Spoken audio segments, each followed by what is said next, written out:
इतनी दूर दूर से आए हुए हमारे सभी देवियों और सज्जनों, मेरे नौजवान साथियों, मीडिया के मेरे साथी, प्रिंट मीडिया और इलेक्ट्रॉनिक मीडिया के मेरे साथी, मैं अपना सौभाग्य मानता हूं कि मुझे आज इस जनजातीय सम्मेलन में, इस जनसभा में आप सब लोगों के साथ मिलने का, दर्शन करने का सौभाग्य मिला है। सबसे पहले तो मैं त्रिपुरा सुंदरी मां, यहाँ की देवी, इस पावन भूमि की और सारे देश में जिनको हम सब लोग पूछते हैं, ऐसी माता हमारी त्रिपुरा सुंदरी जी को हम नमन करते हैं, आशीर्वाद लेते हैं और उनका नमन करते हुए हम अपनी बात को प्रारंभ करते हैं। जब मैं यहाँ आया हूँ तो इस वीर भूमि को, इस पवित्र भूमि को, जहां महाराजा वीर विक्रम किशोर माणिक्य जी, जो बहादुर जी, जो यहाँ के राजा रहे, उसी तरीके से फणिभूषण जी, हमारे स्वतंत्रता सेनानी, शांति भूषण जी, हमारे स्वतंत्रता सेनानी, जिन्होंने त्रिपुरा की और देश की रक्षा के लिए अपने आप को, अपना अस्तित्व समाप्त करके ये लड़ाई लड़ी, ऐसे लोगों को, ऐसे वीर लोगों को मैं नमन करता हूं और उनसे आशीर्वाद प्राप्त करता हूं। ये मित्रों, जब मैं इस जनसभा को संबोधित कर रहा हूं तो आपके माध्यम से 19 की 19 जनजाति भाइयों और बहनों को मैं भारतीय जनता पार्टी की तरफ से ये संदेश देना चाहता हूं कि आप ये समझ लीजिए कि जनजाति का विकास का पर्यायवाची है तो वो भारतीय जनता पार्टी है। अगर विकास को मूर्त रूप देने वाला डबल इंजन की सरकार का नेतृत्व करने वाले नेतृत्व है तो वो यशस्वी प्रधानमंत्री नरेंद्र मोदी है।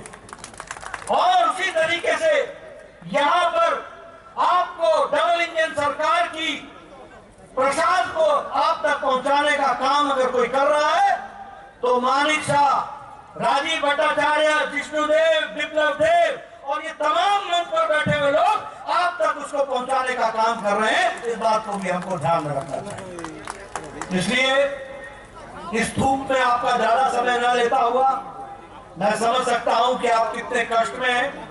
मैं ये भी समझ सकता हूं कि आदमी तो छोड़ो, कैमरे को भी छाया दिखाया जा रहा है, उसके ऊपर भी तौलिया रखा जा रहा है। मैं गर्मी और धूप समझ सकता हूं, मैं पत्रकार भाइयों की भी तकलीफ समझ सकता हूं, इसलिए आपका ज्यादा समय नहीं लूंगा। लेकिन ये निवेदन करने जरूर आया हूं कि भारतीय जनता पार्टी सही मायने में आपकी चिंता करने वाली पार्टी है। भारतीय जनता पार्टी सही मायने में आपको मुख्य धारा में शामिल करने वाली पार्टी। भारतीय जनता पार्टी आपके विकास के लिए शिक्षा, स्वास्थ्य, परंपरा, विकास, किसानों की चिंता, आपकी परंपरा को बचाने का काम ये कोई कर रहा है तो ये भारतीय जनता पार्टी कर रही है। और नेतृत्व हमें सबको मोदी जी का आशीर्वाद प्राप्त है। इसलिए आपसे मैं निवेदन करूंगा कि आप जनजाति क्षेत्र में किए गए कार्य को गहराई से समझें। मित्रों, जल, जंगल, जमीन, स्वास्थ्य, शिक्षा, परंपरा, इसकी चिंता अगर किसी ने की है तो वो मोदी जी की सरकार ने की है।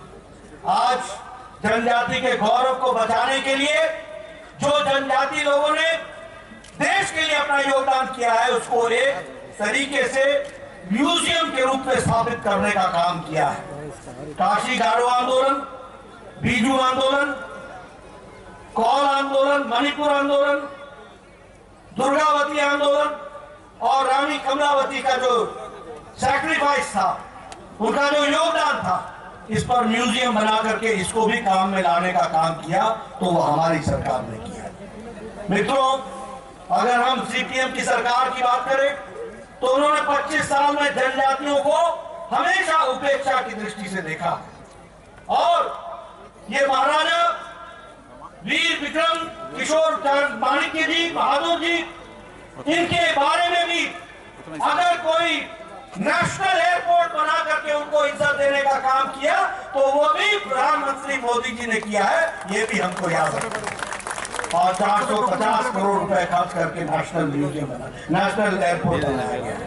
उसी तरीके से अगर हम देखें तो चाहे वो थंगा डारलौन हो, चाहे वो बेनीचंद जमातिया जी हो, चाहे वो बॉल म्यूजिक हो, और फिर चाहे वो बांसुरी हो, पद्मश्री देकर के जनजाति भाई को मुख्य धारा में काम करने का काम किया तो प्रधानमंत्री मोदी जी ने किया। इसलिए मित्रों, मैं एक लंबी गाथा आपके सामने रख सकता हूं। जनजाति का विकास का नाम है तो उसका दूसरा नाम भारतीय जनता पार्टी है। जनजातियों के विकास का अगर दूसरा नाम है तो वो भारत के यशस्वी प्रधानमंत्री नरेंद्र मोदी हैं। इस बात को हमको समझना चाहिए। आप बताइए, आपके इलाके में सीपीएम के दौरान वायलेंस होता था कि नहीं होता था? अत्याचार होता था कि नहीं होता था? बताइए, अत्याचार होता था कि नहीं होता था? कानून व्यवस्था धत्ता दिखाया जाता था कि नहीं दिखाया जाता था? आज आपको शांति से जीने का अधिकार मिला कि नहीं मिला? आप बताइए, विप्लव देव ने आपका विकास किया कि नहीं किया? आप बताइए, मानिक साहब का विकास कर रहे हैं कि नहीं कर रहे हैं? ये मैं इसलिए आपसे पूछ रहा हूं कि एक सरकार थी जिसने अंधेरगर्दी मचाई, एक सरकार थी जिसने आपको लूटा, एक सरकार थी जिसने आपकी चिंता नहीं की, और एक सरकार है जो आपकी चिंता के लिए दिन रात मेहनत। वामपंथियों के द्वारा जो गुंडागर्दी चलती थी, आप लोगों को तंग किया जाता था, उसको भी समाप्त करने का काम इस सरकार ने किया है। उसी तरीके से एकलव्य स्कूल, जिसमें 270 करोड़ रुपए यूपीए की सरकार खर्च करती थी, आज 1400 करोड़ रुपए भारत सरकार खर्च कर रही है और एकलव्य स्कूल को आगे बढ़ा रही है।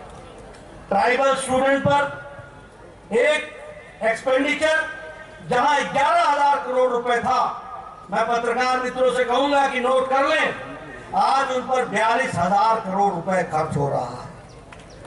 अगर मैं स्कॉलरशिप की बात करूं तो जनजातीय भाइयों को 970 करोड़ रुपए का स्कॉलरशिप मिलता था, आज 2,500 करोड़ रुपए का स्कॉलरशिप मिल रहा है।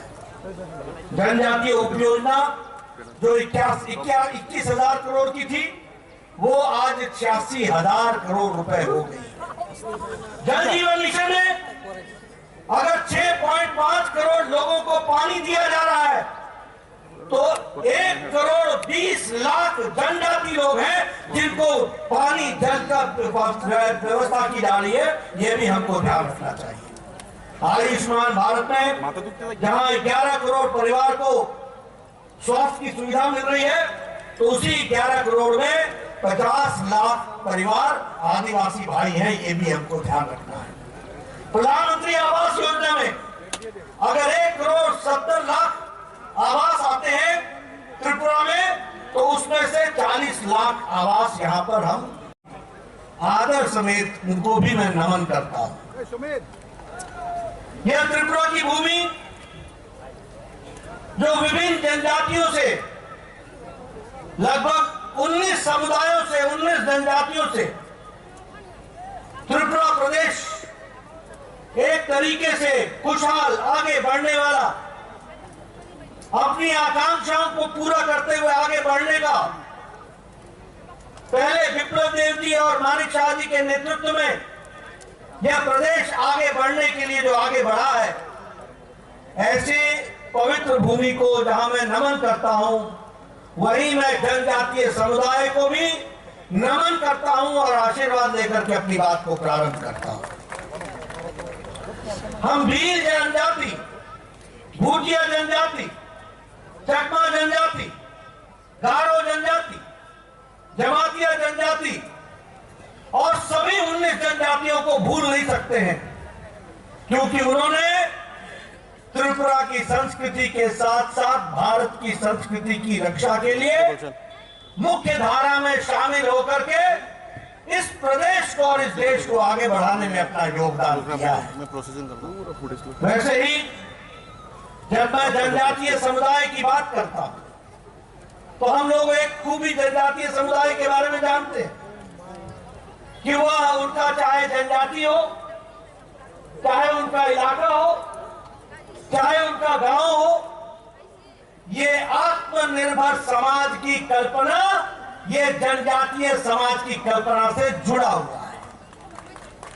जहां जनजाति होती है वो आत्मनिर्भर होने के लिए अपने ही समुदाय के साथ आत्मनिर्भरता की ओर बढ़ने का प्रयास करती है। और हम सबके लिए बड़ी गौरव का विषय है कि प्रधानमंत्री नरेंद्र मोदी जी ने इस देश की जनजाति ताकत को पहचाना।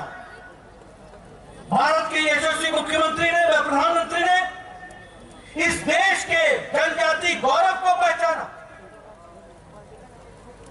यह जनजाति समाज सिर्फ देखने में सीधा साधा देशभक्ति नहीं है, यह वह समाज है जिसने जब जब इस देश पर कोई संकट आया है तो रक्षा करने के लिए जनजाति समाज हमेशा अग्रसर रहा है। ऐसे को पहचाना है तो हमारे प्रधानमंत्री मोदी जी ने। आज हम खुशी के साथ कह सकते हैं कि भारत के यशस्वी प्रधानमंत्री ने जनजाति समाज को